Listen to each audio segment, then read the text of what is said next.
اب دوسرا اہم جزء انسان کا قلب ہے. قلب کی غذا صرف پہلے خیال رب ہے، پھر عشق رب ہے، اور تیسرا پھر دیدار رب ہے.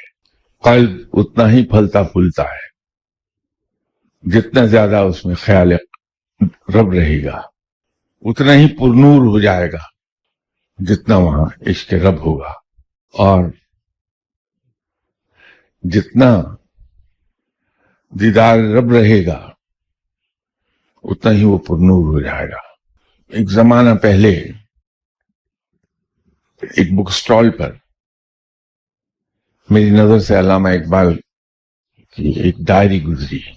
اس ڈائری کی ابتدا ایک جملے سے ہوئی تھی کہ اگر انسان اپنے روح کی پرورش کرنا چاہتا ہے تو اسے اپنا جسم کھونا پڑے گا، اور اگر وہ اپنے جسم کی پرورش کرے گا تو اسے اپنی روح کو کھونا پڑے گا. اسی طرح قلب کی پرورش جو ہم کرتے ہیں، جسے ہم ذکر رب بھی کہتے ہیں، ہر وقت رب کا ذکر، کہ جب انسان رب کی طرف متوجہ ہوگا، اسے یاد کرے گا تو وہ ذکر ہے. کسی ریفرنس سے رب کو یاد کرتا رہے، وہ ذکر بن جاتا ہے.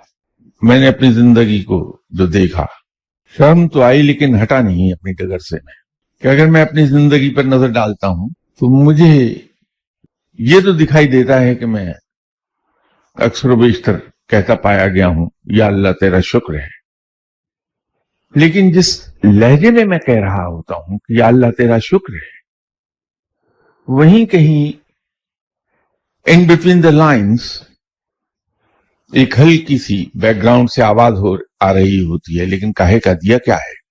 آپ جیسے کسی نیک انسان کی توجہ دلانے پر میں نے اپنے زندگی کے صرف ایک دن کو دیکھا کہ جب میں سو کے اٹھا اس وقت سے لے کے رات تک رب تعالیٰ نے بن مانگے مجھے کیا کچھ عطا کیا، میری کتنی ضروریات اسے بن مانگے پوری کر دیں. لیکن عجیب بات تھی کہ وہ جو ہزارہ عنایات تھی میرے جاگنے سے لے کے میرے سونے تک، وہ مجھے یاد نہیں رہی. لیکن اگر پینے کو ٹھنڈا پانی نہیں ملا تو میں رب سے یہی کہتا رہا کہ یا اللہ وہ ٹھنڈا پانی نہیں دیا تو نے. مجھے کبھی بھولے سے یہ خیال ہی نہیں آیا کہ میں رب سے یہ کہہ دوں کہ یا اللہ تو کتنا مہربان ہے، تیرا یہ پانی میرا استحقاق نہیں ہے، یہ تیری عنایت ہے کہ تو مجھے عطا کرتا ہے بن مانگے بغیر کسی قیمت کے. اگر تو یہ عطا نہ کرتا تو میں کیا کرتا.